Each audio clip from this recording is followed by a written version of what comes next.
Yo, What's happening on? what did you just say? What's happening on? I think you said hopping on. What's hopping on? That's a we good question.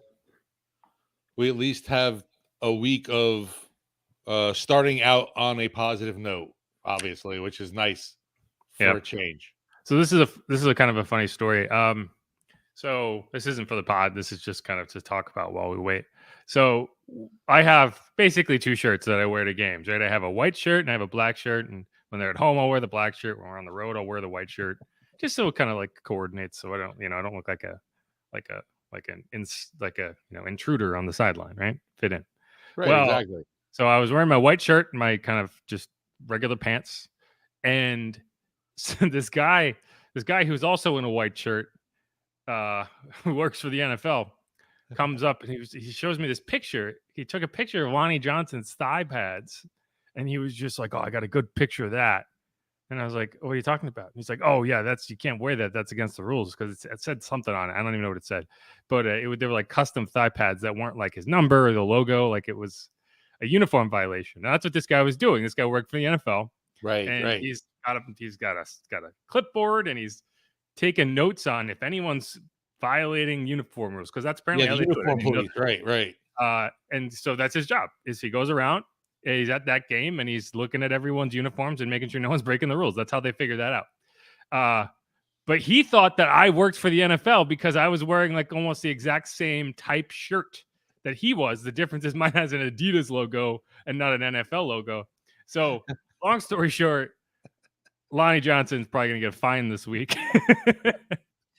And you heard it here first. Right, breaking. Because the guy accidentally told me that he's gonna snitch on him for wearing those thigh pads.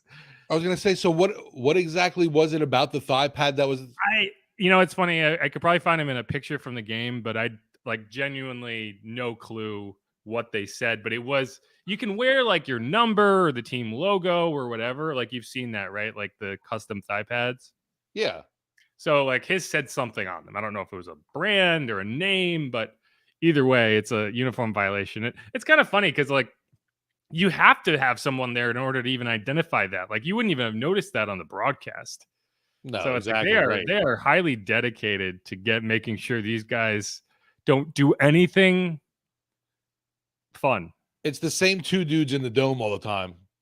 Yeah. Yeah, that was like someone, obviously you share the sidelines with them, so you get to know them a little bit. Yeah. I just thought it was funny. And the guy figured it out afterward because he noticed that I was like, "Oh, you don't work with us." And I was like, "No." No, I have a microphone. Right. It would have taken 2 seconds. It was just very funny. But all right, let's get this thing going here. Give me 1 second. I want.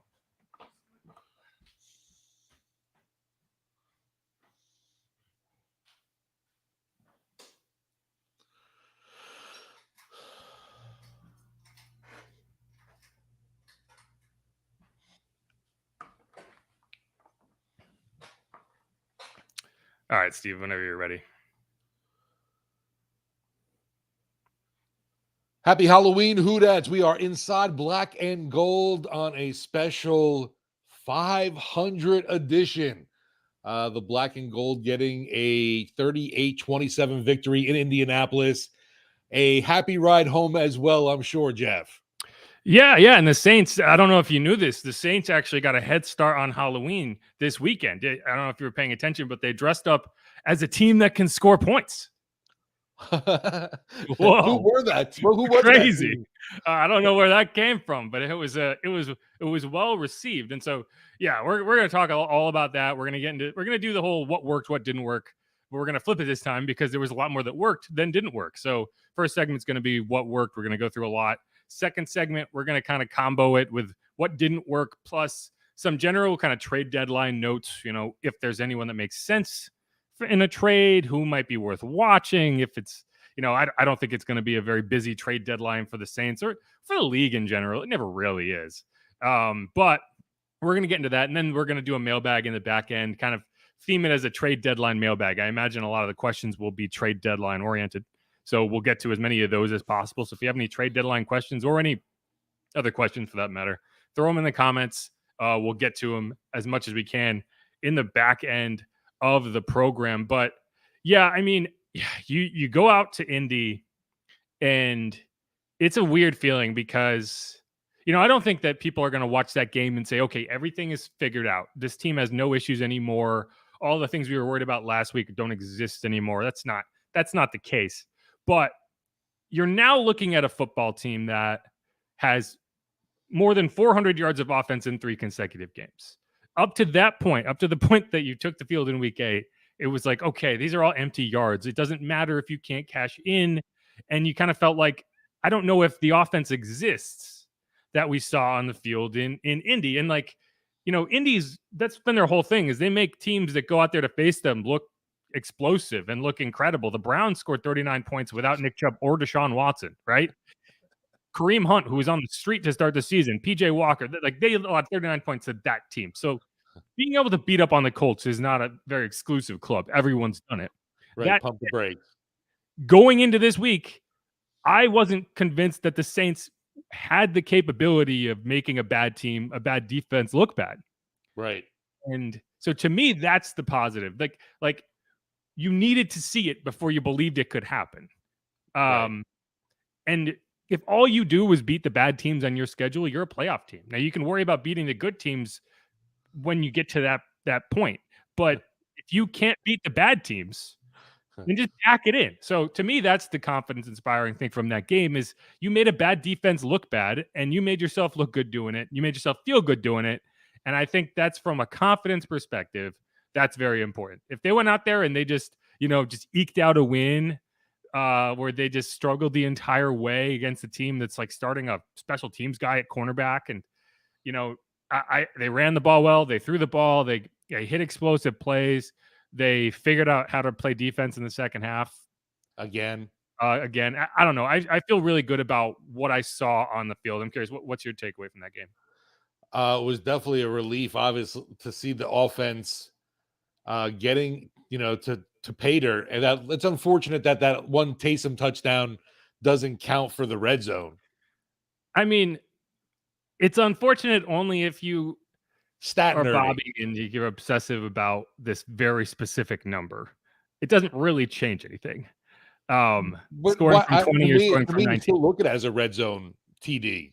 I mean, the way I look at that game, they went 4 for 4 in the red zone because that Taysom Hill touchdown was literally from 20 yards out. Like, if that's not a red zone touchdown, then what is it? Exactly. Like, if it was from the 19, it would be more valuable. No, it's a red zone score.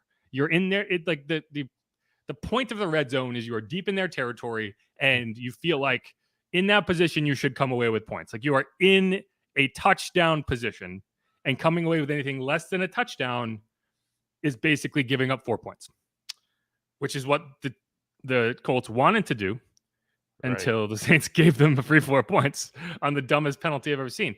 But, in the last drive, I mean, that they weren't really trying. I mean, they were trying to run it in, but they were not really. They were just more worried about we cannot turn the ball over right here because a field goal effectively ends the game. So, like, we can say 3 for 4 in the red zone, but that last drive, I don't really count it. And that Taysom Hill touchdown, I do count it. So, in my opinion, they were perfect in the red zone in this game. Yeah, that was obviously huge from all the griping and the failures that we saw beforehand, and then just there was a more physical presence, and we saw that with the run game. Love to see that finally starting to click too. It just one of those things.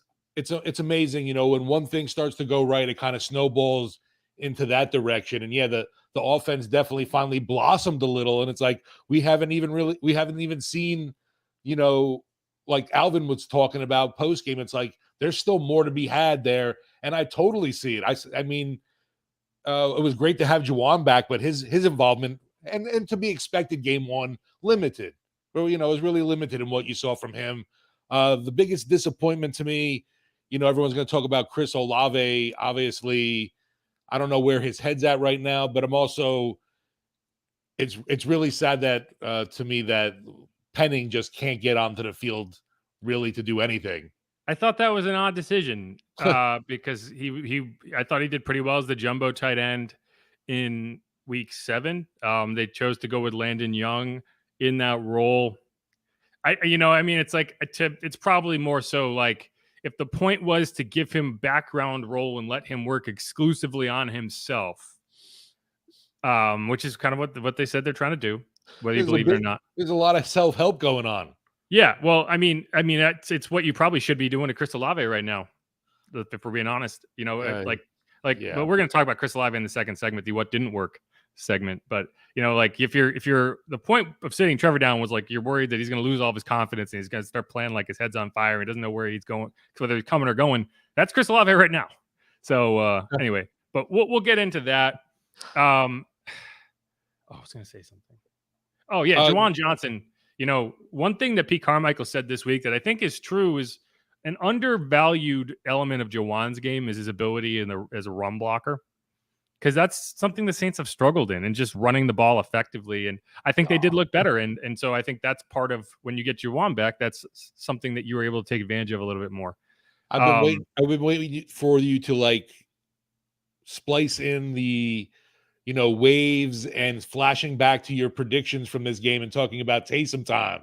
I should. Well, I'm glad you brought that up, because not to toot my own horn, but I'm going to toot my own horn here. Yeah. I mean, maybe I'll splice that into the podcast version. I'm not that arrogant that I went and prepped my own clip, although I did pull it out on YouTube and told everyone about it. But yeah, I mean, that game went exactly to a T how I expected it to go from Taysom Hill's perspective. I think I said 60 to 80 yards and 2 touchdowns. What did he end up with? 63 yards rushing and 2 touchdowns. He also threw a pass, good on Rashid for going to get it, because it was not a great decision. Like, I think the Colts actually played that very well, a lot better than the Saints expected them to. And Rashid just went up and made a play. But yeah, I mean, like I said, that team reminds me very much of the Seahawks from last year. And that game went virtually identical to how the Seahawks game went. Now, you didn't get as much from Taysom Hill, and mostly just because, in part, I think he was dealing with an injury, so that limited you a little bit. But he did have 29 snaps on offense, 15 snaps on special teams. But, the offense was moving in general. You didn't really need him. You don't need Taysom Hill to run the ball into the end zone when you're scoring from 58 yards out, right? Alvin scoring from whatever his touchdown was, that catch, and then he had another 10+ yard run for a touchdown. They were just moving the ball in every way. It was a beautiful thing, right? Yeah, and so yes, I was correct. I did start Taysom Hill and Rashid Shaheed in fantasy. It worked out for me, although I lost that matchup because I also started Miles Sanders, who got me a bagel. Thanks, Miles. Right, but so why don't we just kind of go to what did work, which, okay, the first thing that did work, and it's been working all year, and you got to be excited about it if you're a Saints fan, is Rashid Shaheed. I mean, man, yeah, dude, that guy, like, you're talking about Tyreek Hill levels of efficiency and downfield that I don't know if you've ever, like the Saints have had some pretty dynamic playmakers. I don't know if they've ever had anyone like that, where at any moment he's liable to go off for a 50-yard bomb, right? Like a guy like Devery Henderson was really good in that way. If you go back, maybe further than I can remember, maybe there's some guys that I'm missing, but what he's doing right now is not normal. And if you go back, the Saints have won 4 games. 3 of those games, the Saints just slammed the door by going deep to Rashid Shaheed in a situation where conventional wisdom would say, run the ball, force him to use a timeout, play defense. Well, 3 of the Saints' 4 wins, and the other one was a shutout where it didn't matter. 3 of the Saints' 4 wins. That's week 1 against the Titans. 3rd down, you went deep down the sideline to Rashid. Week 2 against the Panthers, I can't remember what down it was, but you went deep down the right sideline, and then you went in for a touchdown that iced the game. And now in this one, 3rd and 13. Colts are down 8. If you punt the ball back there, I don't know what happens, but you didn't have to. And that he's only scratching the surface. And I do want to hear what Dennis Allen had to say, but like, I can't stress enough, this kid is only scratching the surface of like what he could potentially be. I don't even know if he's comfortable in this offense yet. he's just getting it done. Well, thankfully, we talk about, tooting horns with predictions and everything. He was a guy during training camp. We saw this kind of developing. He was getting more involved in the route tree. You saw that, he was able to expand his role in this offense and be more of that, a weapon more than just special teams. And I don't know. Yeah, it just seems like we used to had that little thing back and forth where you'd say, "Hey, Chris Olave's always open." I don't know if anyone can catch up with Rashid at all. It seems like I don't know what there was some play. I know the Colts secondary uh Tony was Brown. was lacking, right? Yeah. But man, there were some plays in there that I felt like I could have definitely thrown. It was like a little pitch and catch you toss into him. No. Well, that like we got to get. So we're going to talk about Derek Carr in a second. You do have to give Derek Carr credit for Oh those deep yeah. throws because those are not easy to throw. Like there's a lot of skill involved in putting that ball where it needs to go, especially for a guy who runs that fast. Like that. It's easy.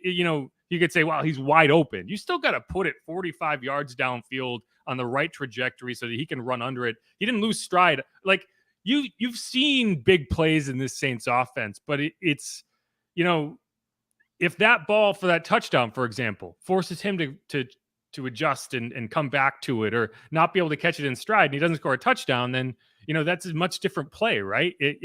Like the Taysom Hill one. That was not in stride. He had to battle with a guy. Whereas like the Right. two from Derek Carr were just on the money, perfect stride. I was surprised he actually got tracked down on that second one. I thought he was going to go to the house when I saw him catch it. So props to Tony Brown there. But this is what Dennis Allen had to say about Rashid when he was asked after the game.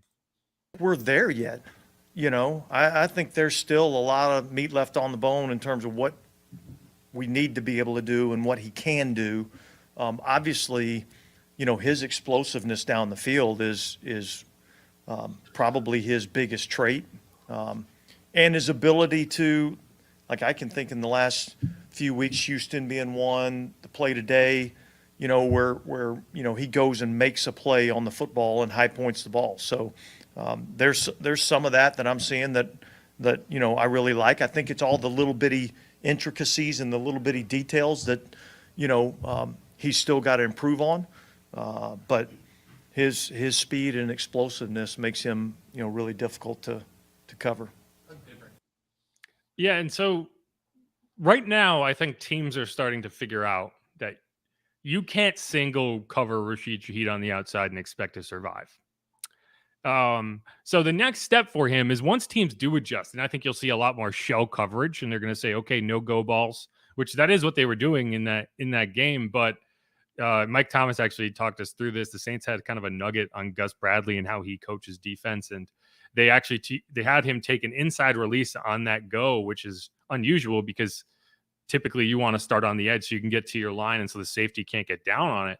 But they knew that if they took an inside release and let him go, that he would be able to clear that defender, and it worked. And so, and I want to talk about Shaheed more in the next episode, but I think the next step for him is once teams start playing over the top and not allowing him to get up there, you have a deep safety, you're going to have more opportunities underneath. And so at a certain point, I'd like to see him start to develop that part of his game where you're hitting some more digs or, some comeback routes that they're giving you 10 yards of cushion because they know they can't keep up with you. And how do you take advantage of that? That's the type of stuff that Chris Olave does really well. And so, that's just for when you're talking about what worked in this game, that was definitely the biggest thing. I'll give big kudos to Carmichael Jr. too, man. Little golf claps. I thought overall, really the game went smoothly. That's easy to say when I guess plays are connecting. Everybody just seems to be clicking because the offense was definitely more fluid. He's on my list too. Yeah, I mean, if we're gonna roast him over the coals when things go poorly, you have to give him credit when the offensive attack did exactly what it needed to do. There were still some sketchy moments like that the two plays prior, the two false starts on that drive before the big play to Shaheed.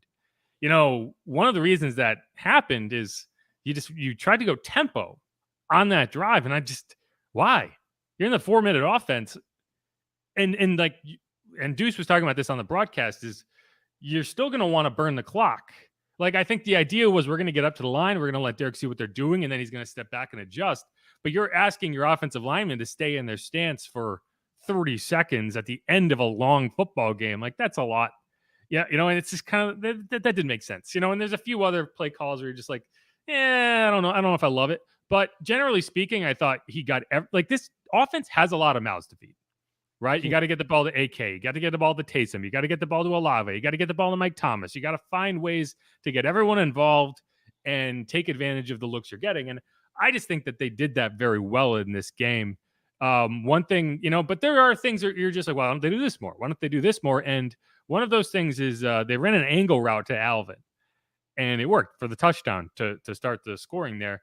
And he kind of talked about it after the game, and I thought his comments were interesting. This is what he said.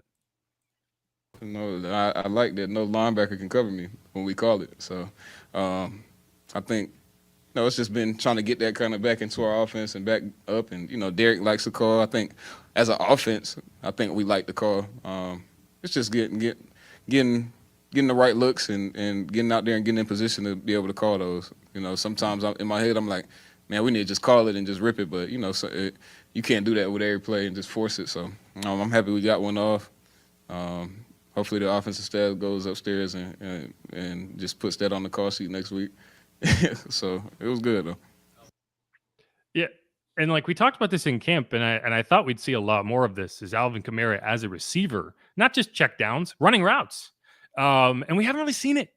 Right. And so I think that there have been points this year where we stand in front of Pete Carmichael on Thursdays and we say, hey, Pete, why haven't you been running motion? And he's like, you know what? That's a good idea. Let's do that.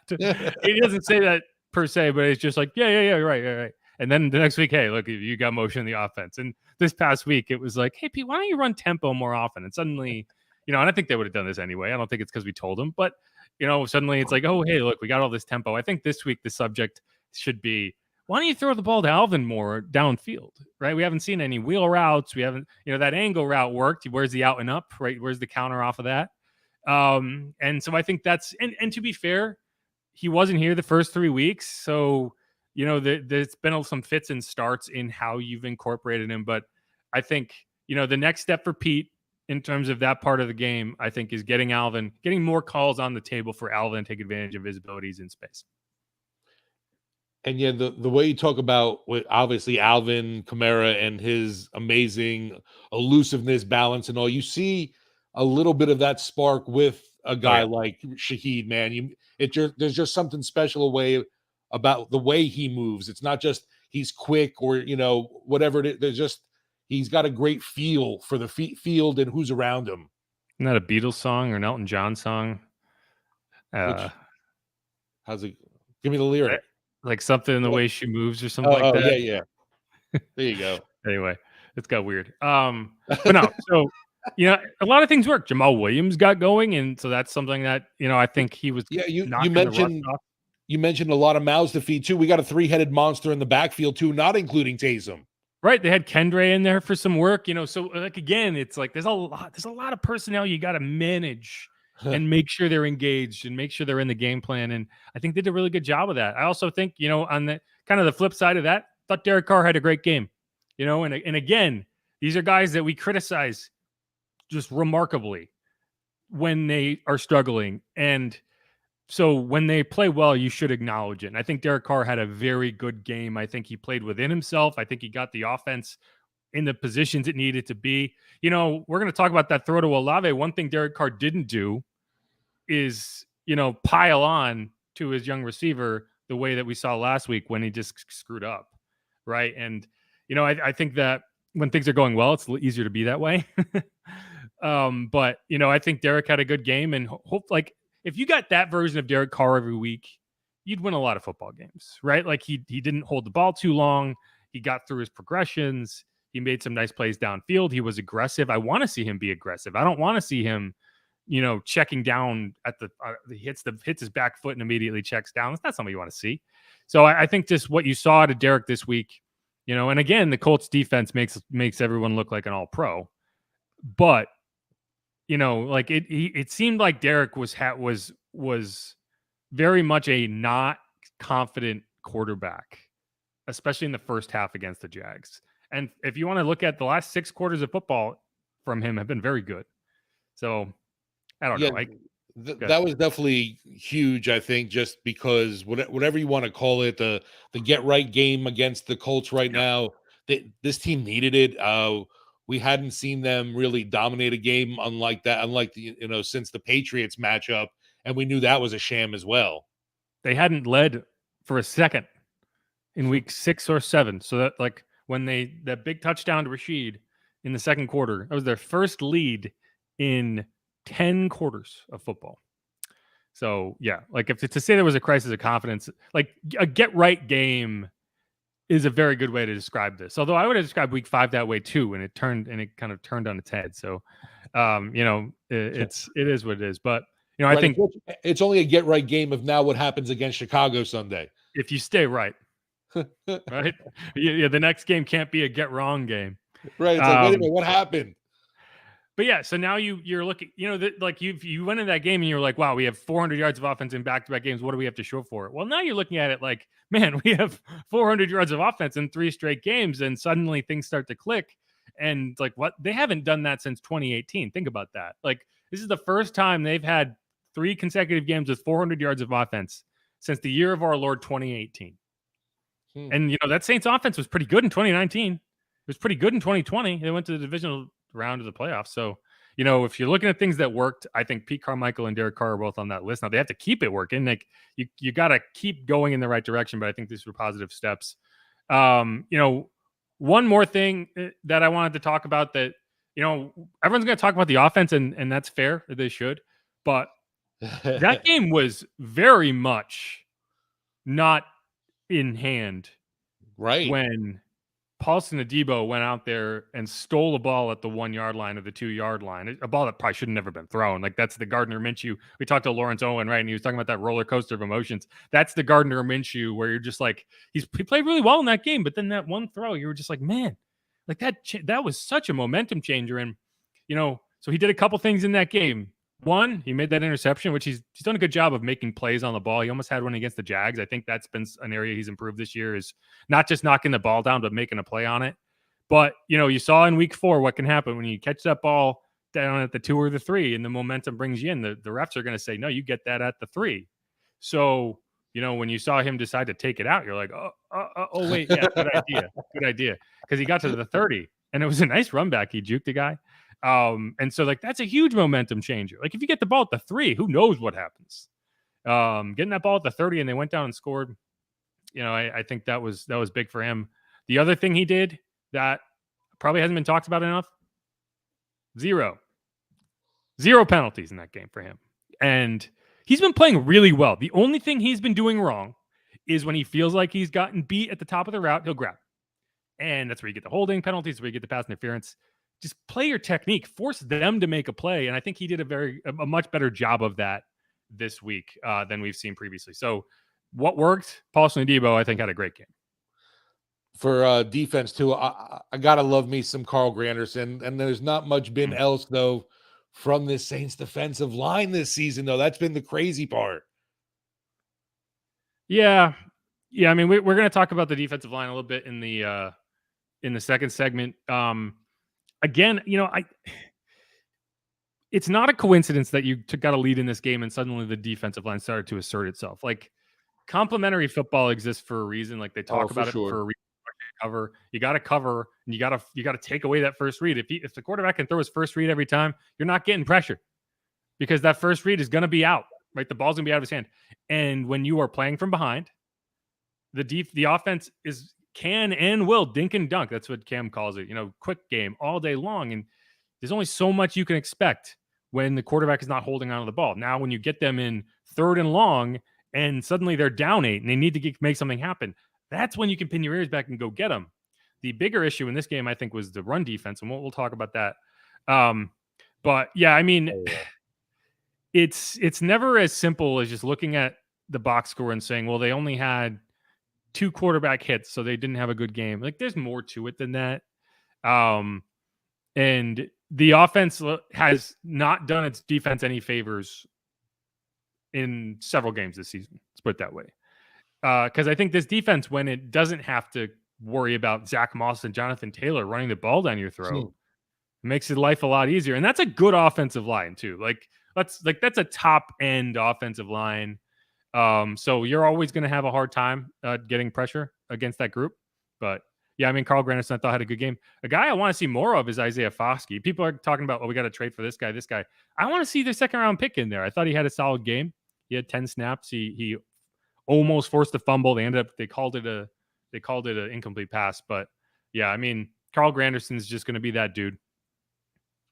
Yeah, just like a consistent name you talk about every week in the positive, which is, you need that obviously up front. And I wish he had some support right now. I don't know. I'm missing the rest of the D line, and I just wish there were guys applying more pressure. And I know you're talking about I agree with that.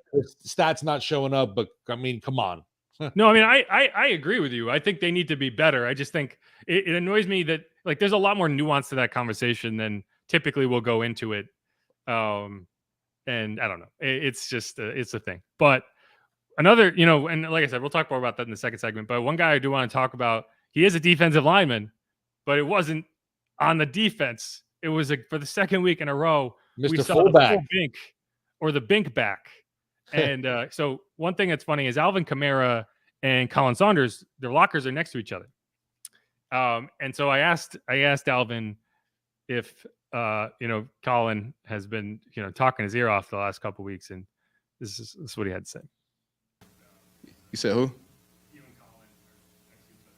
Colin. Oh, Kalen. Yeah. Bink. Oh yeah, man. Bink crazy, dog. Bink. Look, if we let Bink change his number to 41, whatever, 41, 49, man, look, Bink will play running back if we let him. You know what I'm saying? But I mean, he's an athletic dude, and it's part of that is just wanting to do it, and he wants to do it. Like, I think that's part of the reason he's in that package, because he was campaigning for it for so long and just talking. He was just talking, like annoying almost. Like, man, put me in there. And they was like, all right, come on. Today, he got three or four in a row. And it's a little different when you really got an offensive, you got an offensive drive going. Like, he usually come in for one and go out. He was in there for three. He was like, it was flying, it was moving fast. I'm like, yeah, but I mean, it's good to be able to have Bink in there. I mean, he got a good feel for it. He knows what he's doing. So, I mean, he's just a pro. So a couple things. One, he didn't even know who I was talking about.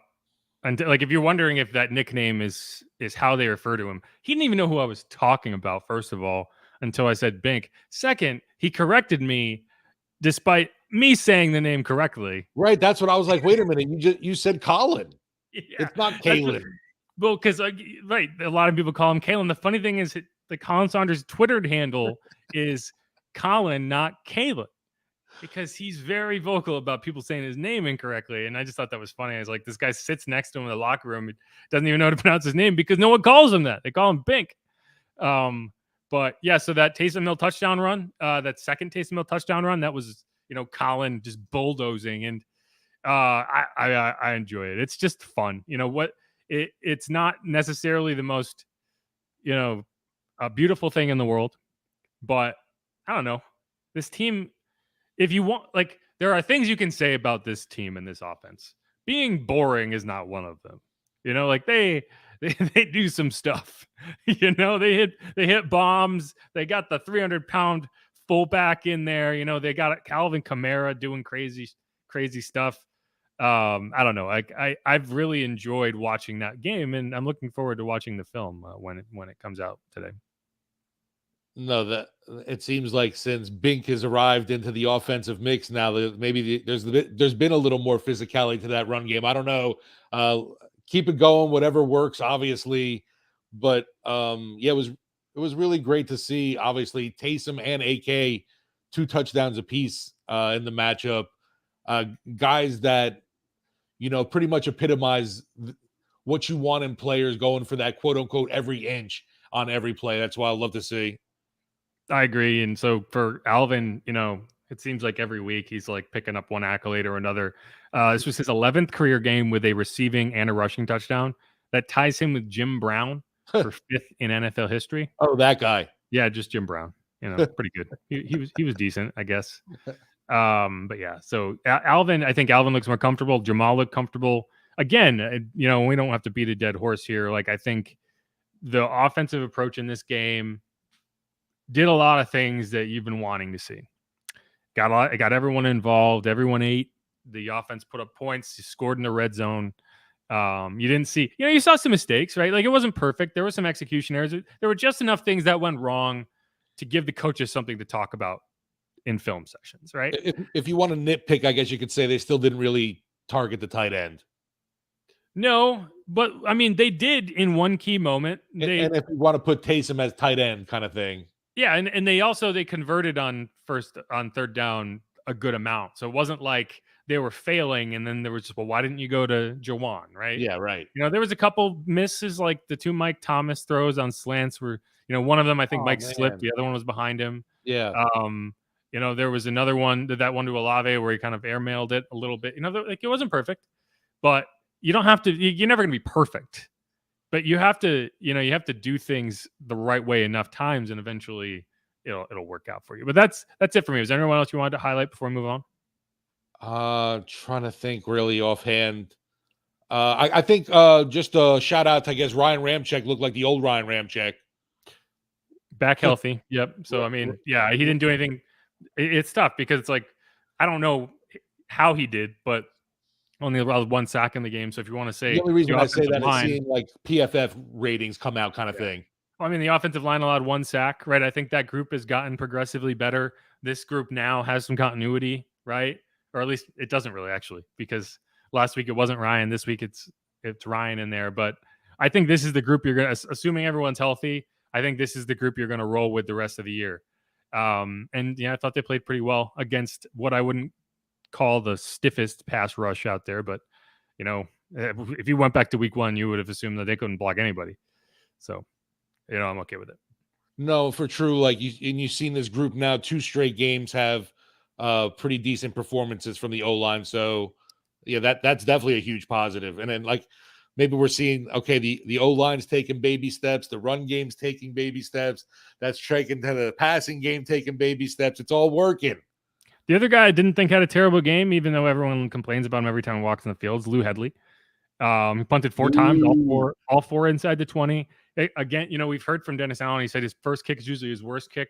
Yeah, I mean, it was like a 30-something yarder, but it was still inside the 20. It was like the 17, but it wasn't a good kick, and I understand why people are complaining. But I had someone say, like, that's the reason the defense is struggling. They're giving them short fields. And I was like, starting a drive at your own 18 is not a short field. If you had to start every drive at your own 18, like, that's not where you want to be. Anyway, his next 3 kicks, I think he downed 1 at the 14, 1 at the 9, and a really good kick that bounced at like the 9. And again, none of these were returned, right? Like, that's the part of it that I think a lot of people ignore is it's all net.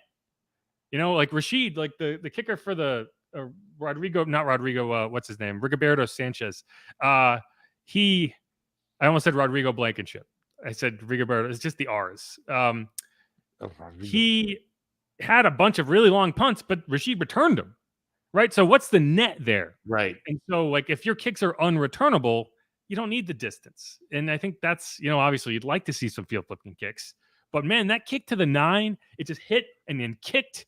And I think about Lonnie Johnson, Mr. going to get suspended soon. I mean, Mr. going to get fined soon, who was just standing there ready. It might have been Isaac Yadam. Either way, I think he had a solid game. And, you'd like to see him improve week to week. Again, I get it. He's 30. He's still a rookie.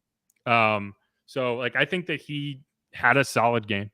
And they're not bringing anybody else in. He's got to just continue to get better and get better. You'd like to see him improve on some of these kicks in terms of, you can't be leaving 30-yard kicks out there. But when you go 4 for 4 kicks inside the 20, you can't complain too much. And I guess shout out to sticking with special teams, not having to hold our breath this week with Blake Groupie. Groupie having. You're going to give him credit for not having to kick? Yeah, just because the pressure wasn't on. I didn't feel like, oh my God, these 3 points are crucial to this game. Getting 6 points way better than 3. So congrats to the Saints offense for keeping Groupie on the bench. Okay, so you're giving the offense credit.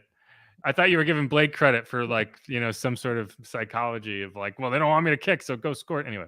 No, it's like, hey, we don't need you this week. We got you, dude. Relax.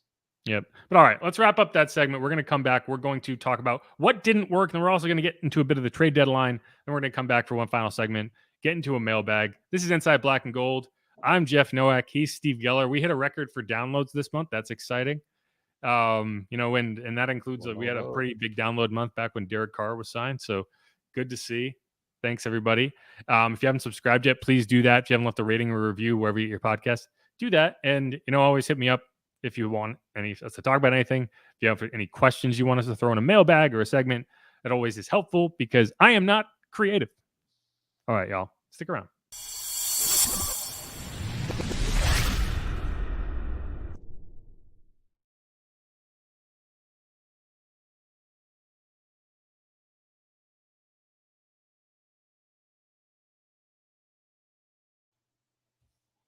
And we're back on Inside Black and Gold. And we're going to move on to the what didn't work portion of the program. Then we're going to wrap it up with some trade deadline talk. But the first thing that didn't work for the Saints this week was their digestion. It was bad. Facts. Yeah. If you want to go with Alvin Kamara's description, it was a quote unquote shit bug, which is gross. He didn't have it. He actually was sick, but he was sick with something else, which lucky for him because it sounded miserable. When we got into the locker room after the game, there was like a row of IVs. Like there was like 4 people just sitting there getting IVs because they're replenishing fluids. Because when you're dealing with digestive issues and you're dehydrated, it's miserable. I mean, that's got to be so. Like it's hard enough to play through the flu, but you can like take some medicine and kick the fever down and go. Man, when you're dealing with stomach stuff, that's just debilitating. And we talked to Mike Thomas about it.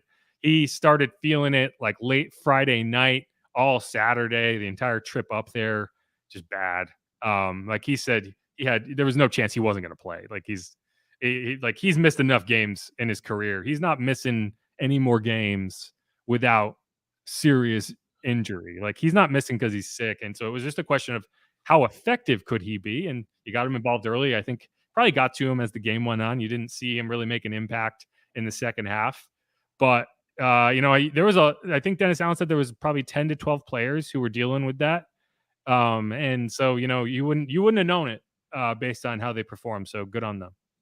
Is that from the cafeteria getting an F in the Players Association rankings? I don't know. It was not food poisoning. No, Okay. this was a bug. It was a virus of some kind, just a GI. Yeah, I laughed when Alvin said, "No, I had something totally different." He's like, "No, I didn't have the diarrhea issue." Yeah, he did. He wanted to make that very clear. Like, nah, right. I'm too cool for that. He had some respiratory, like probably a cold or something. But man, even when that injury report came out late on what was that? I guess Saturday about Mike Thomas being questionable. I think you knew, I knew. It's like Mike's going to find a way to play in the game. Oh yeah, there was 0% chance that he wasn't going to at least suit up and try to get out there. It was just a question of, you have to run to the bathroom in the middle of the game. Like that's tough, right? When you think, like the whole, yeah. Anyway, we don't need to talk too much about gastrointestinal problems, but I just think it's a, you call it a bonding experience for this team. Hey, sure, whatever you want to do, right? Excuse, right? Right. They all went through it together. Well, they could have easily used that as an excuse and said, "Well, we played poorly. Everyone had the shits." Yeah, they had us wearing white pants. We had to be careful. Oh. Of all the days to be wearing the white pants. Right, there you go. I'll just roll Paul around Pierce the mud would a little. never. There's no mud in the stadium. Anyway, never mind. Okay. So let's move on to the most obvious what didn't work, and it's Chris Olave. We talked about it in the first segment. He just doesn't look confident right now, and you could say, okay, he had a really rough week. He got arrested on Monday. He's coming off a game where he got screamed at by his quarterback, and everyone has been constantly talking about, was he running his routes full speed? Is he loafing? He hasn't had the production. I mean, he's leading the team in catches and yards, but he hasn't really had that huge game that you kind of would expect to really just to kind of elevate his name beyond the like he's having a good season, but he's not having a great season. And I think we Exactly. expected a Right. lot more in this game. That there was a deep shot. I think it was the first drive of the game that Derek went to him. And to Derek's credit, he keeps throwing to him. He led the Right. team in targets in this game. But Derek put it out there, and I think he was trying. I think he underthrew it a little bit. And and Chris was probably looking to catch it in stride, but the ball kind of landed next to him. And it sure looked to me like if he had got his head around and located the ball, he could have made an attempt at it. I don't know if he catches it. That's a tough adjustment to make, but he didn't look like he tried. It didn't look like he saw the ball. Right. And that's not good. Like, is it because you're wearing a mask or the visor? And I don't know. That was weird too. Rashid was started the game wearing one, but he took his off. So I do wonder if it was maybe messing with his vision a little bit. Either way. Later in the first half, he had a ball. He caught. It was a nice play. It was a nice catch. He caught it 15 yards. No one was around him. All he had to do was put his foot in the ground and turn up field. And you're probably talking 10, 15 more yards. Makes a guy maybe scores. He just ran out of bounds. Like he was trying to save clock or something. Oh, you want to see the Cajun cannon erupt? That was definitely a play. He lost his mind. Yeah, and it's just like, yeah, you got 15 yards. That's it'll go in the stat book as a good play, but it's like that should have been 20, 25, 30. It's just weird. Late, obviously, we talked about the one where it was a great route. It was beautiful. It was just this little stop route, and then he took off by himself. Derek Carr threw a perfect ball, and we know that because it bounced directly off the crown of his helmet. And like I could understand if it like hit it, if it was high or it was coming in, and it was literally just like he's lucky he didn't knock his visor into his face. Like if he didn't have a visor, it might have got stuck. I mean, like you couldn't have put the ball in a better place. And instead of a touchdown, it's an incomplete pass, and Derek misses him on the next play. That one's on Derek, I would say, but still, if you're a quarterback, not every throw is going to be perfect. And he threw a perfect touchdown pass before. Anyway, and then in the fourth quarter, there was kind of a weird play where you weren't in a position where going out of bounds would have stopped the clock. He caught the ball and he kind of slid down and gave himself up as if going out of bounds would have stopped the clock, but it wouldn't. And it's just like that type of like, do you not know the rules right now? Like, are you not aware? Like, it's just weird. He just seems like he's overthinking everything. And to his credit, he did have a really nice route catch on a third down to help the Saints continue to ice the clock. He did have a couple really nice plays in that game. And so there was good there. But there's just too much. What the hell are you thinking going on around the good? I like how you're like, there is some good there. He's Well, not no, I all mean, like, evil. He's leading the league in catches. I mean, I'm sorry. He's leading the team in catches and yards. Like, it's not like he's been completely like he's on the same pace he was last year. The sad thing is, yeah, this is what he's doing right now. This is not the version of Chris Olave that we expected. And there's a better version of him definitely still that needs to be brought out. I don't know where the head is right now. I don't even want to look too big onto the speeding incident because how many times you get pulled over for speeding? It's not that big of a deal.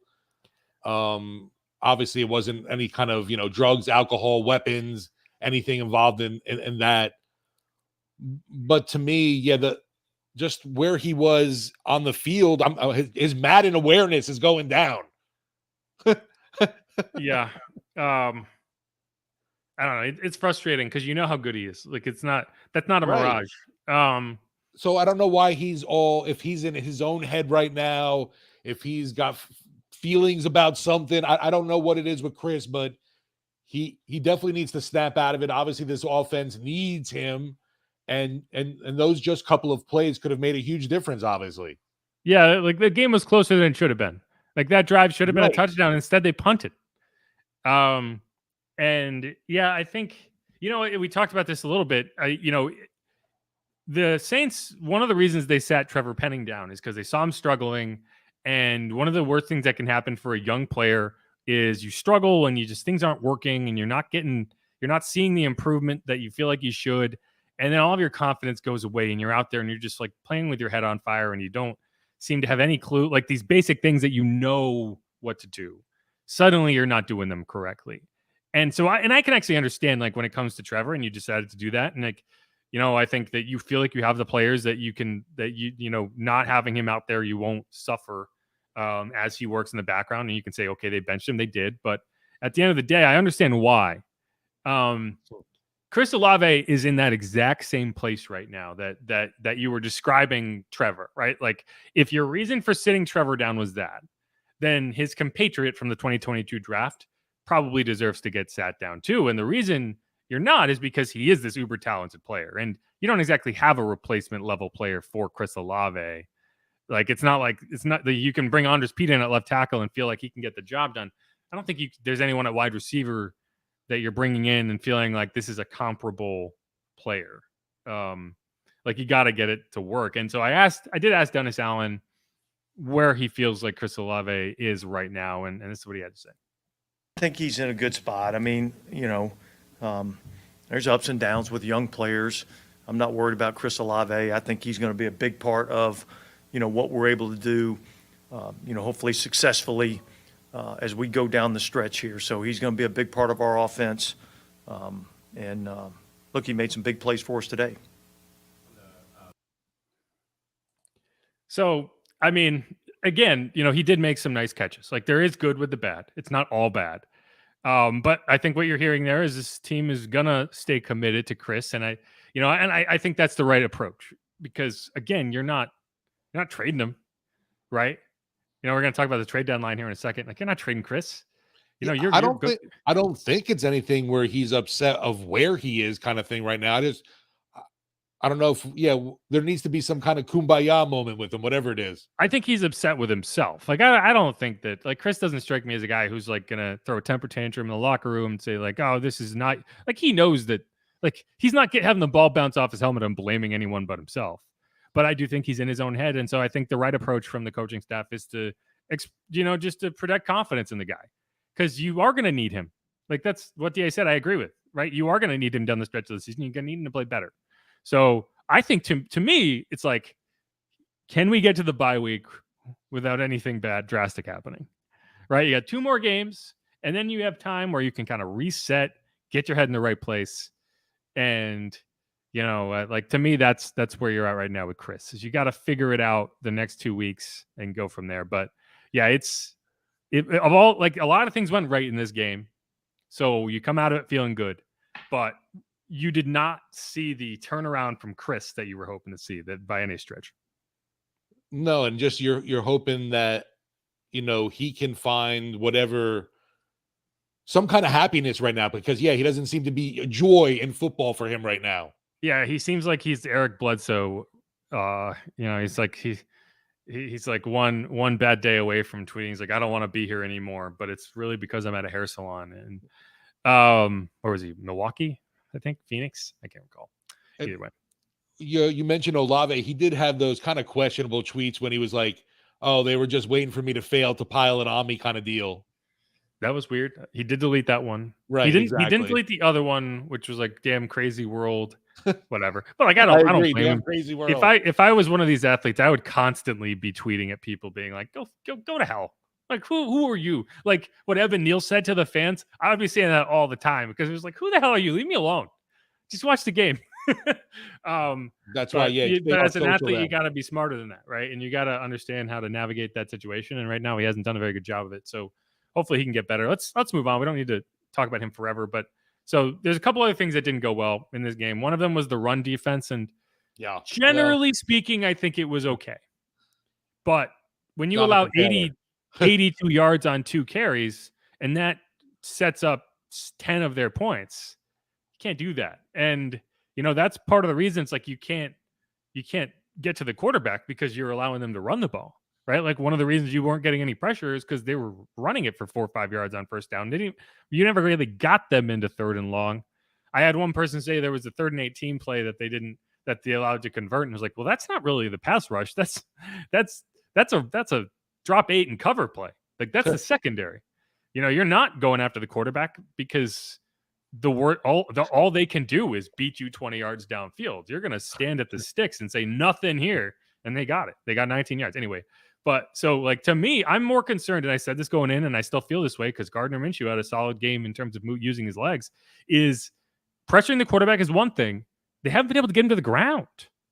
He's been able to extend plays. That touchdown, that crazy touchdown throw in the fourth quarter, which shouldn't have never should have. I don't know how he got that ball through. Like that's where you get outside the pocket, right? If you can't stop the run and you can't contain the quarterback, you're not gonna be able to rush the passer. It's just how it works. And so I didn't think that went particularly well in this game. They did settle in, and that's something that this defense, I think, there are worse things to be than a defense that gets better as the game goes on. Right? Like that seems to be a trend for this defense, that those opener plays, those first 15, the scheduled plays, that they're a little more creative with their formations and they're doing some stuff. Those have been working, and that's a problem, but you got to fix that. But it's a good, you want to be the team that in the second half and you're able to adjust and you see what they're doing and suddenly you're locking down. Like that's the team you want to be. Now you want to be good all 4 quarters, but I think that while they have struggled in the first half of some of these games, I am encouraged by how this defense has responded to some of those struggles. Right. Yeah. And to be fair too, obviously you're facing a guy like Jonathan Taylor, and that and a very good offensive line. Right. And just a hell of an impressive back that, we don't see a lot of, obviously, in the NFC South or the NFC, I guess, in general. We're going to see Bijan. That's going to be interesting, assuming his headaches go away. Oh, man, for sure. Right. We haven't even seen Bijan this year up close. Yeah. The other thing that I pointed out in my 3 down column, because I was kind of reaching for some things to complain about, is Dennis Allen's challenges. He's 0 for 3 this year. He has not got a single challenge correct. This one is tough because Josh Downs made that kind of crazy catch on the sideline. They rush up to the line. They're clearly not sure. I would have guessed watching it live, like, no way does he get his foot in. But he did. He got his feet in. But 0 for 3. He was 4-0 last year. Coaching challenges don't matter nearly as much as they used to now that you review all turnovers and scoring plays. But when you miss a challenge like that early in the game, that does affect things, because there was a play late in the first half that you probably kind of wanted to challenge just because it felt like something that, but they didn't.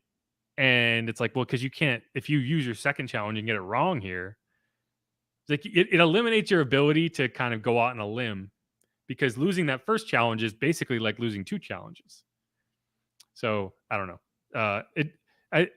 It's not really a complaint. It's more just a note than anything else. Like, there has not been any successful coaching challenges this year, although the Saints did get one of the most impactful call overturns I've ever seen. You go from an interception with a 1-score lead to a 44-yard bomb deep into Jaguars territory on that catch by Rashid, which I saw it live, and I was like, how did he not get his hands on that ball first? And then you saw the replay, and it's like, yeah, okay, that is what happened. And so it's nice to see the refs at least admit they screwed up. But yeah, the a thing too in the down column for me, and you want to talk about nitpicking stuff. I think Alontae Taylor's been struggling a bit, and I'm I don't want to say where his head's at, but I'm just wondering how he's doing in his mind, adjusting to that new role he has with his team. Just because there's moments that he's all right, but there's been too many times that you've seen him struggling playing the slot. I think he gets lost at times, like especially when they're dropping into zone and he's just kind of covering grass. That happened a few times. Yeah, I mean, I'd have to go back and look at the film and kind of get a good idea of like what it's tough to gauge how a defensive back is playing in the middle of the field, because you're constantly, you're looking at the edges and that's not, yeah. Anyway, so I don't know. It's possible, but I can't make heads or tails of it. Yeah. But yeah, like you were saying, there's not much down to talk about in the game. No, I think they played pretty well. And it's nice to come out of a game not complaining about everything and anything that's happened. But all right, the easy thing definitely to do is to pile on Olave, just because everything else seemed to be working on offense, and so it's like, why couldn't you have it together as well? So, yes, 100%. Just it's easy to pile on them. But all right, this segment went long, so instead of throwing trade deadline talk at the end of this one, we're going to go to break and we're going to come back and we're going to kind of work that into the trade deadline mailbag, which I assume there are a bunch of trade deadline questions in there. I don't know. I haven't looked yet. But we're going to come back and we're going to get into more of the nitty gritty of like what's realistic for the trade deadline. What could the Saints be looking at? Will they make a trade? Probably not. And yeah, we'll talk a lot more about that. This is Inside Black and Gold. I'm Jeff Nowak. He's Steve Geller. We will be right back.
All right.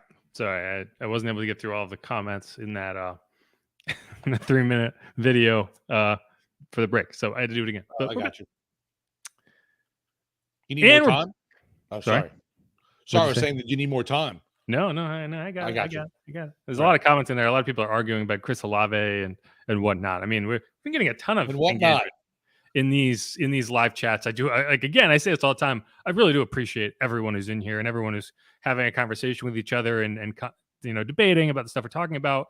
I can't keep up with it all. It's virtually impossible.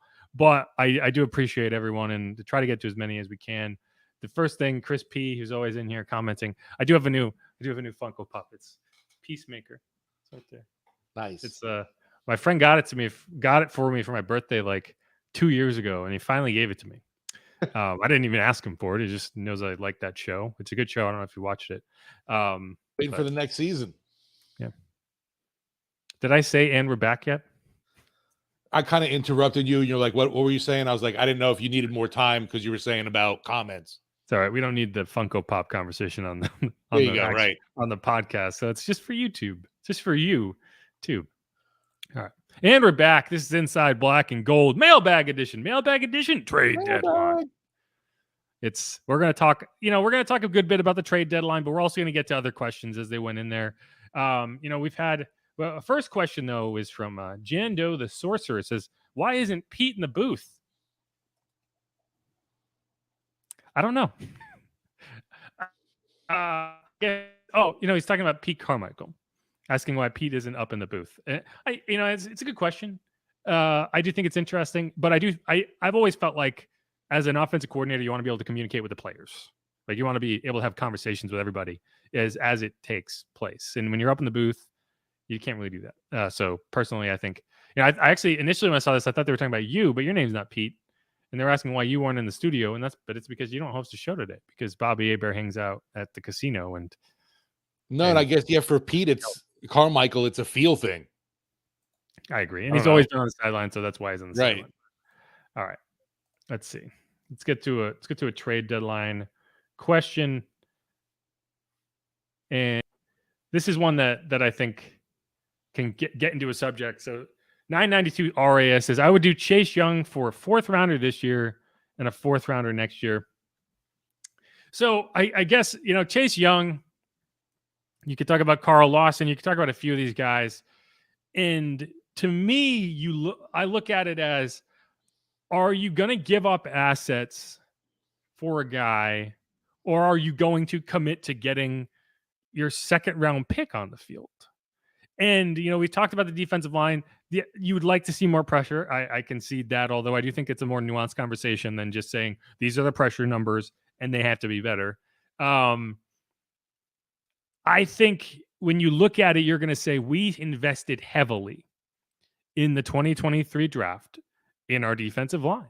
We signed 2 free agents, right? We drafted Brian Brzee in the 1st round. We drafted Isaiah Foskey in the 2nd round. Are you going to now ship out more assets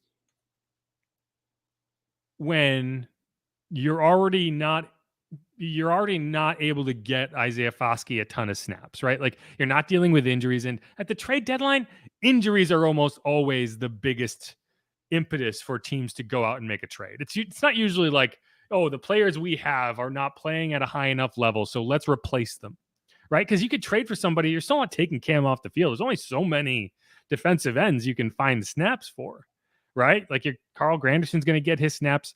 Cam, like, sure, you could make the argument that maybe you limit his snaps. Maybe you bring him down from 90% to 75% and find more snaps for somebody else.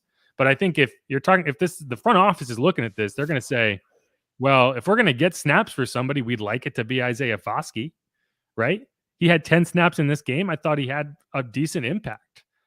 Dennis Allen talked about how he needs to be a little more physical, and that's been an issue for him, and that's an issue for a lot of young players, is adjusting to the physicality of the NFL, building up that strength needed, especially at that position.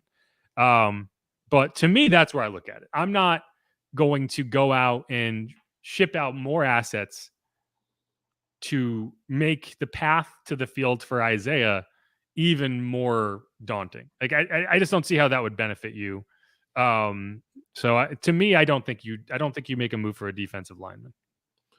No, and Chase Young, I understand the Ohio State Buckeye Brotherhood kind of deal, but he's really good. But he hasn't been healthy though. I mean, that the last, I think, 2 seasons he's been really limited with injuries, and I don't know. I don't want to invest in damaged goods up front. I've had enough problems recently that I've been working through in that area. And to me, I have other areas. It might be up front on the offensive line I'd like to make a deal for, but the D line, I don't think there's anything out there right now that can help me. Yeah, it's really tough to find teams that are willing to shed offensive linemen either. Like, right, even when you're a team that's rebuilding, right, you still got to go out there and play. The piece you freaking need, right? Still got to go out there and block. So no one's giving away like a really good asset on the offensive line. They're going to give you a depth piece, which maybe that's worth it. Maybe your interior line, you don't feel like you have enough depth there, and you want to add a piece or two It's not going to be someone you're excited about. Let's put it that way. The trade that I think is possible, and only because of the connection. And Valerie Lynn says, what would y'all think about getting Hunter Renfrow for a 7th rounder? Would you do it or not need it? I would love Hunter Renfrow on this team. I don't know exactly how you'd use him, like what his role would be. But I do know that Derek Carr has a lot of faith in Hunter Renfrow. And he could come in and the learning curve would not be that steep. If you're getting him for nothing, right? If the Raiders are just basically like, give us anything and you can have him, I would do it personally. And it's only because I just, the difficult part here is you don't have any real injuries where you're like, we got to find a replacement for this important player, right? Like what player is that where you're looking at him like, wow, we need to add a piece here because we are without this key member of our team right now. And you just don't really have that, right? Like you could say left tackle, but I think you feel pretty good about Andres Pete out there, right? You could say defensive end, but Peyton Turner, you would probably expect him back this season at some point, right? Like you're getting pretty close to where you would have him return. And so I don't know, but a wide receiver, maybe, right? You as much as I like Keith Kirkwood, I don't think he's had much of an impact. So I think, it would probably limit A.T. Perry. But again, this is an example of, do you go get a guy who will take snaps away from the rookies or the young players that you have and that you want to build their confidence? Or do you just say, hey, let's give A.T. Perry more opportunities? He made his NFL debut this week. Right. And, he got a few snaps. He was on the field a couple times. He looks great in that uniform. So I don't know. It's going to be difficult. Yeah, I think like you said, if it's something where like the Raiders are like, here, have them. We don't want them. We'll take anything. Just, to unload them kind of thing. There's a possibility, but I don't think any more than that, just because, Carr has a relationship there, and I'm sure it would be something he'd approve of, obviously, but not a needed asset right now. Yeah, right. It's only because of like if they didn't have that chemistry built in, and that you do deal with injuries down the stretch of the season, you need an extra body there. I think that there's upside to at least consider. If it was anybody else, I would say no. Maybe he can make Chris jealous and he'll focus and be really mean. I am also, yeah. Maybe it would be a wake up call for him, right? Maybe it's like, I don't know. Either you figure it out, you figure out your shit. Or Hunter's going to take your snaps because he does a lot of the things that you do. Maybe not as well. Maybe he doesn't have the ceiling, but I trust him. I know he's not going to let the ball hit him in the face. Right. He's not in La La Land. Yeah. So I don't know. Maybe that is something, right? Maybe it's like, okay, we need a wake up call for Chris Olave, so let's bring this guy in. I don't know. I don't think you want to undermine your receiver that way. No, but right. Either way, I kind of look at it like that, and. Yeah. I think the real question is there anyone that the Saints might want to trade? And so, I think one question is, if this game had gone differently, I'd view them obviously more as sellers than trying to acquire assets. It is funny how teams make these big, bold decisions where it's like, oh, we're competing versus not competing based on one game. It's like, oh, we're 4-4, we're right in it. We're 3-5. Yeah, we could probably, we ain't got it, right? But yeah, no, and Kivo here says, oh, I lost it. And the good old NFC South, baby, you're always in it. Yeah, and it's the chemistry they have with each other. Jimmy G does not have that chemistry with Hunter. Right. Well, like a guy like Julian Edelman is a great example of, if he wasn't with Tom Brady, would he be a guy that you even talk about? He might not even have made it in the NFL. Guy out of Kent State played quarterback, but he and Tom Brady basically had a telepathic connection. And it's like, yeah, that helps. That is a factor.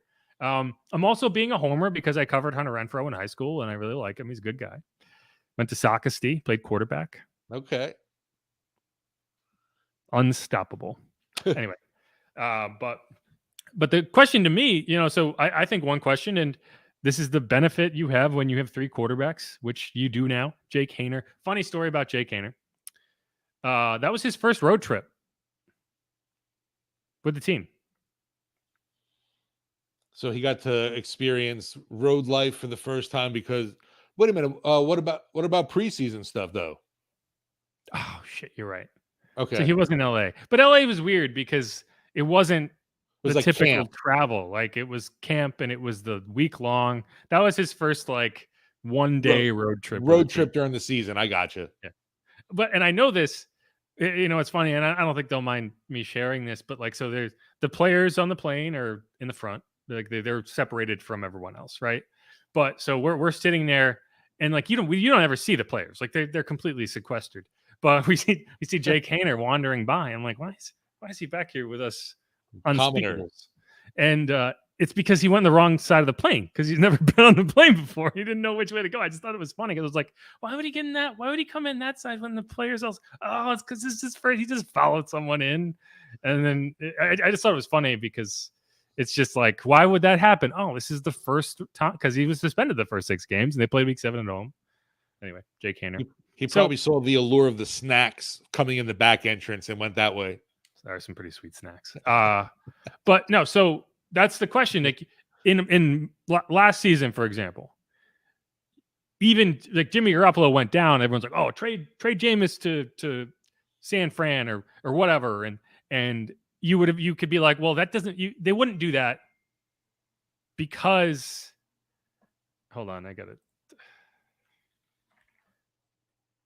They wouldn't do that because they need a backup quarterback, right? Like if you cut Jameis, then you don't have anyone that knows the offense. Like having a backup is valuable, and it's also difficult to replace mid-season. This year, you do have Jake Haener, and it would save you a roster spot if you decided he's your quarterback. He's your backup quarterback, right? Do you have faith in him? I could add the devil's advocate too and say you have Taysom too, obviously. Sure, right. So do you need Jameis this year the way you did last year? Even if Derek went down, you have options. And so I think that does open things up for you in terms of the Vikings need a quarterback right now. Are they going to go with Jaren Hall? That's tough. So would they consider being like, hey, hey Saints, do you want to trade us your backup quarterback so you guys can meet up in 12 days? I don't know. But I do think it's interesting. I think if that's a call that I think you would field with a lot more consideration this year than you did last year. And I don't think that they're going to trade him, but I think that your roster allows you to do that this year the way it didn't last year. And again, it's like in the beginning of the season, that wasn't an option for you because Jake was suspended 6 games and, you didn't really have that option. But, it doesn't help that the one time Jameis got in, the offense didn't score in the second half either. And that's not all Jameis's fault. But, I don't know. I could see that being something that happens this year. Whereas last year, I would have been the first to tell you, no, that's not happening. And even earlier this season, when Aaron Rodgers went down, I'm like, no, it's not even on the table to trade him to the Jets because you need him because Jake's suspended. Now, where you've had Jake have 7 some odd weeks, even suspended, he was able to kind of be a part of the NFL, at least. I don't know, just saying. I could see it happening. If there's one, let me put it this way. If I was going to bet on like the most likely splash move that the Saints are involved in, that would be it. I still don't think it's going to happen, but I think that's the trade that would make the most sense to me if they decided to make it.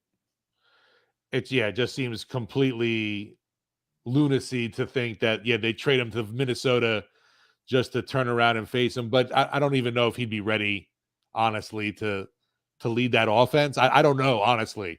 Well, that's why you'd be like, yeah, sure. Right here, take goes up there. It doesn't matter if it's Jameis or anybody else. Like they're gonna be in a world of hurt in 12 days trying to figure out how to run an offense. It'd be like a Techno Bowl offense you're running. But that's why it's a really difficult situation that they find themselves in. Are you gonna turn to Jaron Hall? Maybe bring Case Keenum back? I don't know. Yeah, But I know what's his name from Southern Miss might come back, right? Nick Mullins, that's probably I think the most likely scenario for the Vikings, and I don't know if it's this week or next week, but Nick Mullins is on IR with a back injury. Is he healthy enough to return? Because if he is, then that's where they end up going. Because I don't think the Vikings want to trade for a quarterback either. And I'm sure Nick Mullins might realize, obviously, this is my opportunity. An opportunity. My back has to be better. Yeah. So most likely, I would guess that the quarterback the Saints end up facing in 2 weeks is Nick Mullins. And but Jimmy with Jameis, if anybody was willing to give me anything for him, I'm listening. Yeah, right.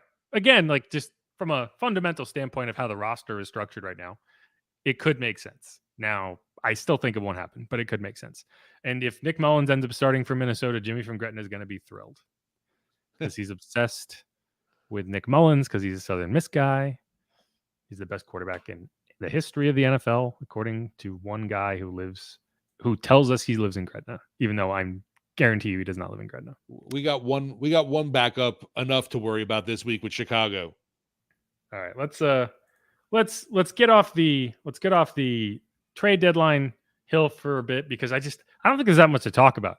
Trades are very rare in the NFL, especially big time trades. You just don't see them. Yeah, hypothetically, like maybe in Madden video game world, you might be thinking, I wonder, did anyone call Mickey about Kamara? Did anyone call Mickey about Lattimore? I don't know. Marcus May might make sense. Because for example, Marcus May was healthy enough to play this week. He didn't play. And the reason is he didn't practice on Wednesday or on Thursday or Friday. And I think that's honestly a very strong vote of confidence in Jordan Howden. Yeah, definitely huge. Because Marcus could have played, but he did not have the prep in order to play at the highest level that you would hope. So they went with the rookie. And it's not a great look for Marcus. I don't think he's going to lose his job, but it does tell you that the Saints feel very confident in what they have in Jordan Howden. And I thought he played pretty well. Yeah, he's one for the up column on the, Yeah. He belongs in segment he had some one. tough moments. He dropped a pick, but he was in position more often than not. But yeah, so there aren't one of the issues that the Saints have when it comes to trading players. Like last year, you saw Christian McCaffrey get traded. That was one of the bigger trade deadline deals you've seen in a while.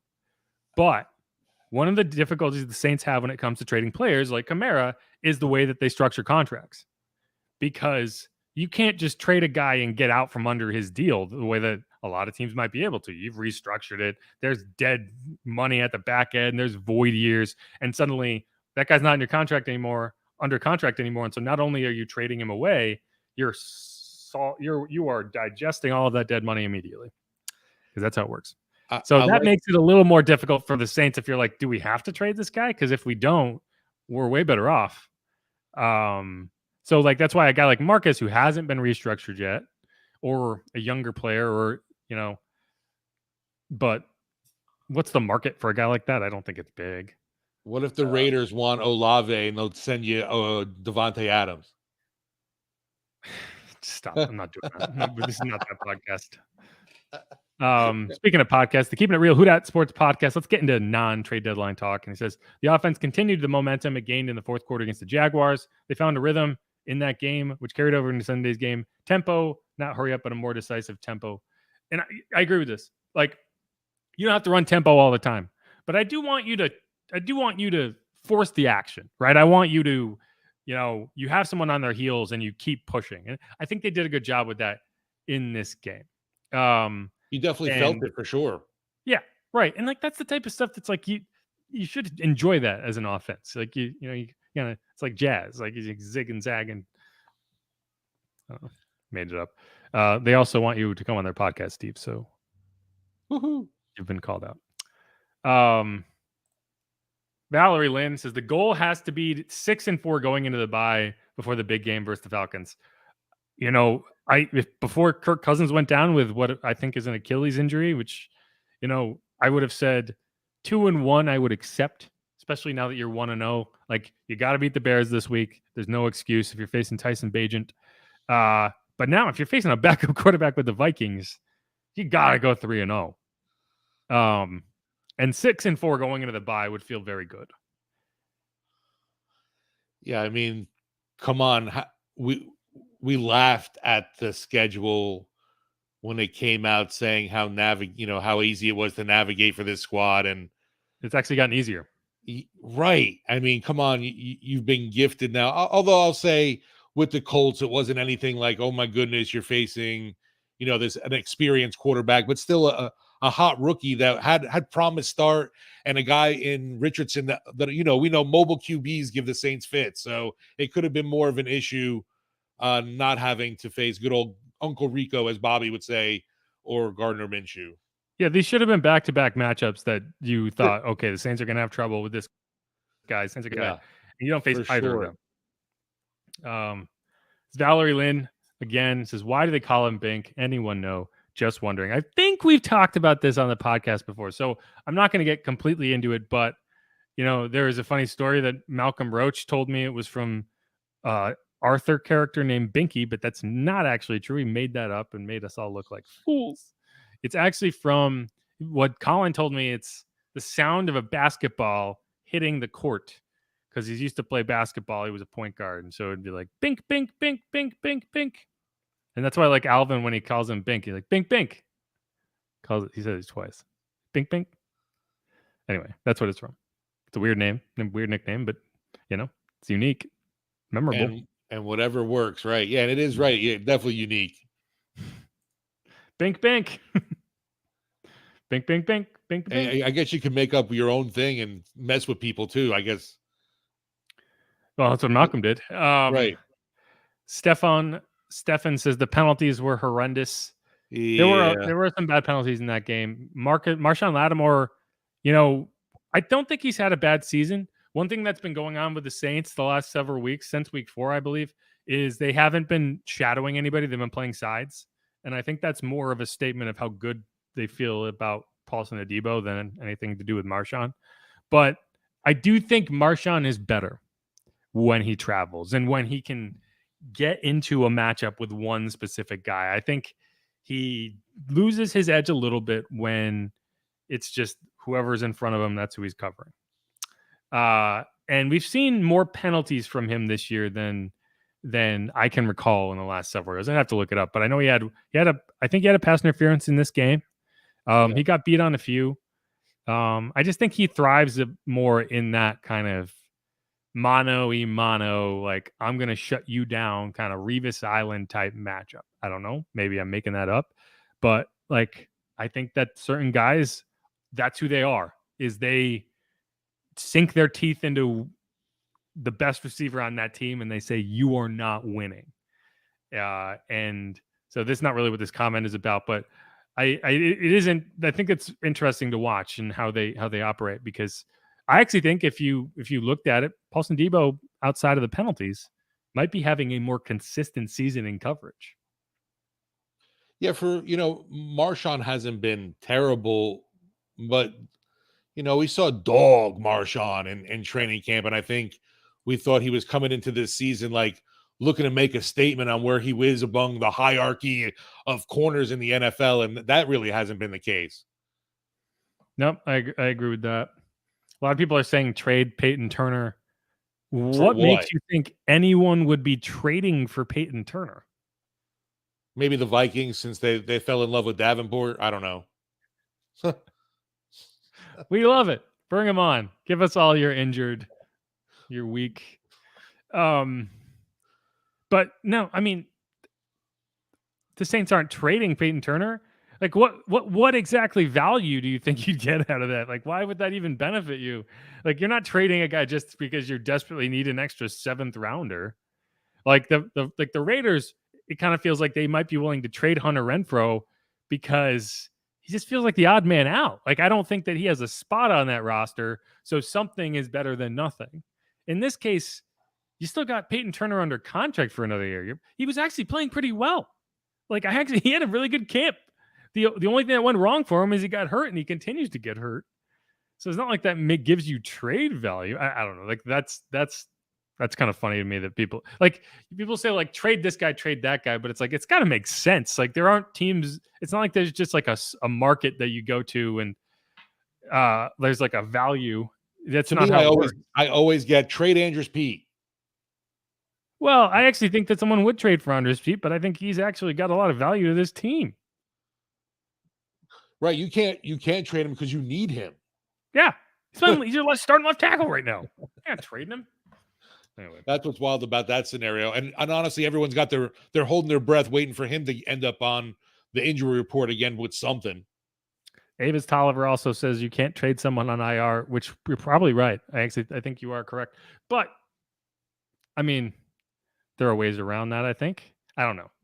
Either way, he's not getting traded, so it doesn't really matter if he's on IR or not. Got a dog making noises over here. Who was on IR? I'm sorry. Peyton Turner. Oh, yeah.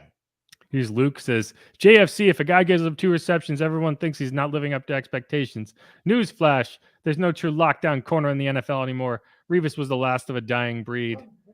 I mean, I agree with that to an extent. Like, I'm not saying that Marshawn's not playing well. I'm saying I've seen more penalties out of him. And I also think that he plays better in that matchup. I don't know why Luke's so mad. But like I think Marshawn is the type, like we've always seen this out of Marshawn.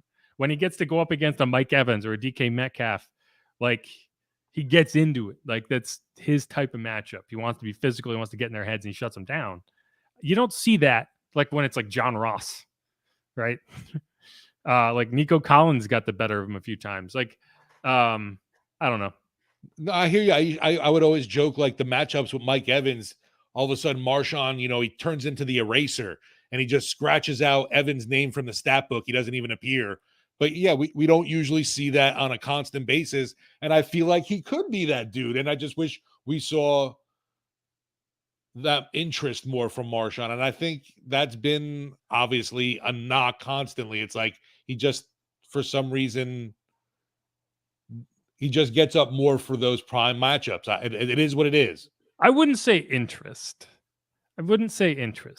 Like I think it's not like he's disengaged. Well, he's not like, John Ross, I'm not worried about him. Well, no, and he's still playing really well. Like he's still playing at the top end of the cornerback position.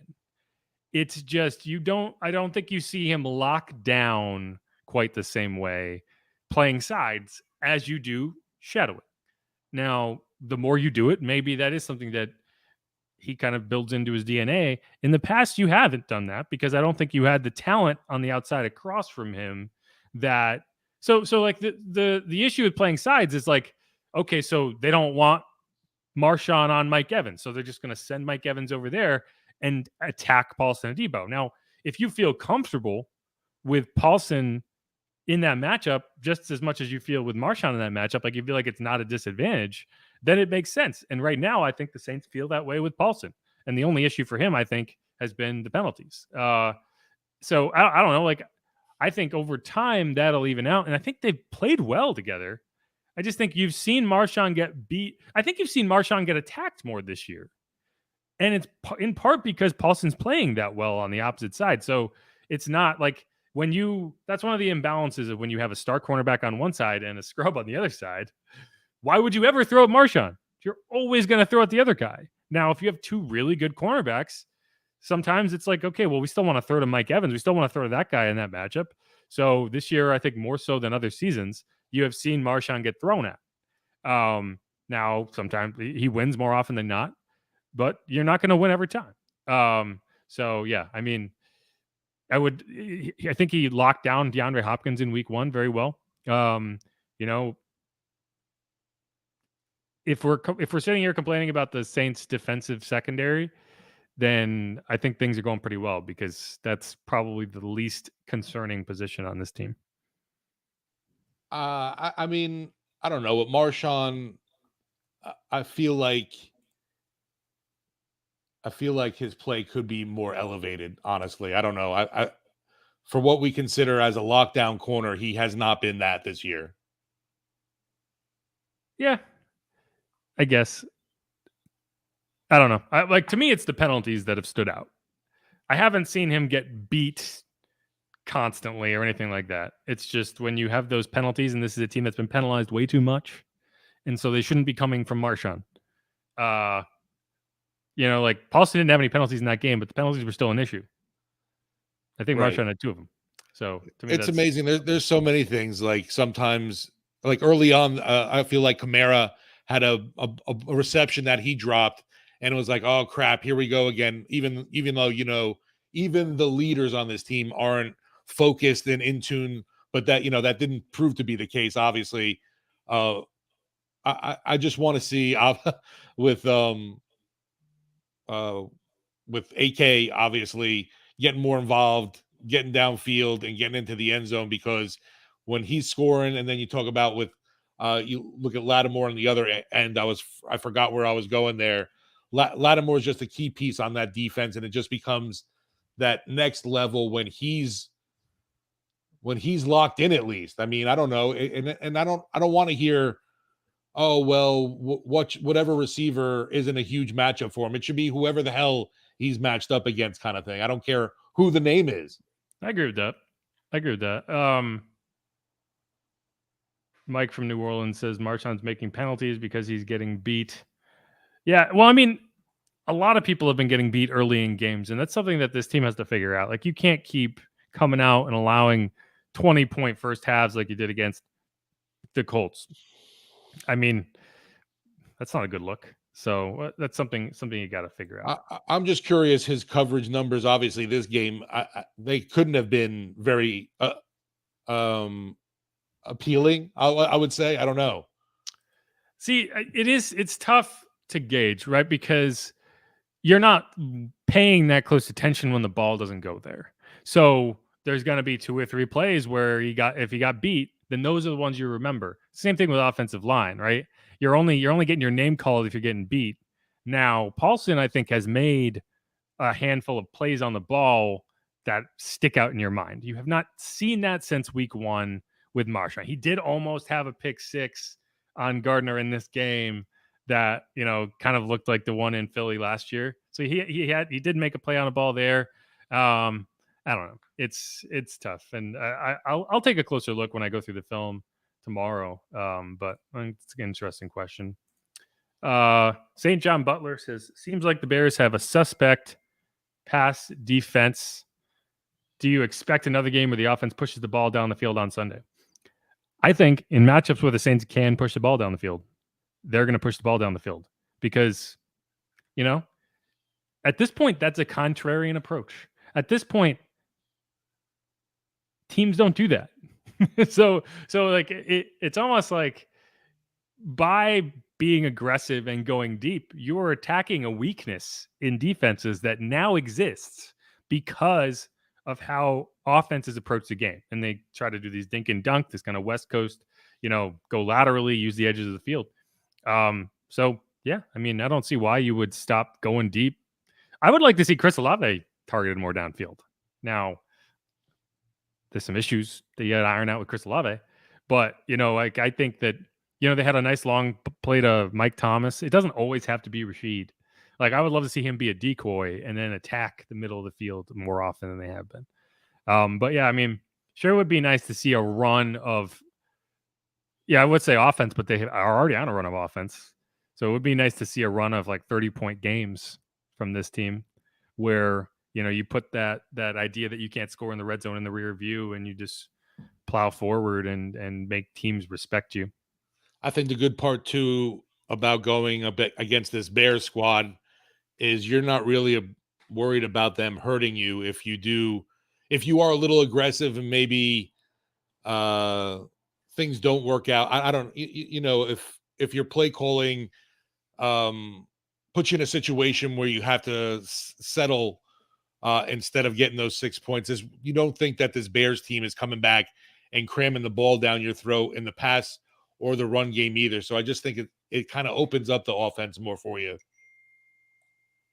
Yeah, so if you were wondering about Marshawn versus the Colts, he did have, according to Pro Football Focus, if you believe their grades, he had a 52.9 coverage grade. So yeah, not his best game by any stretch.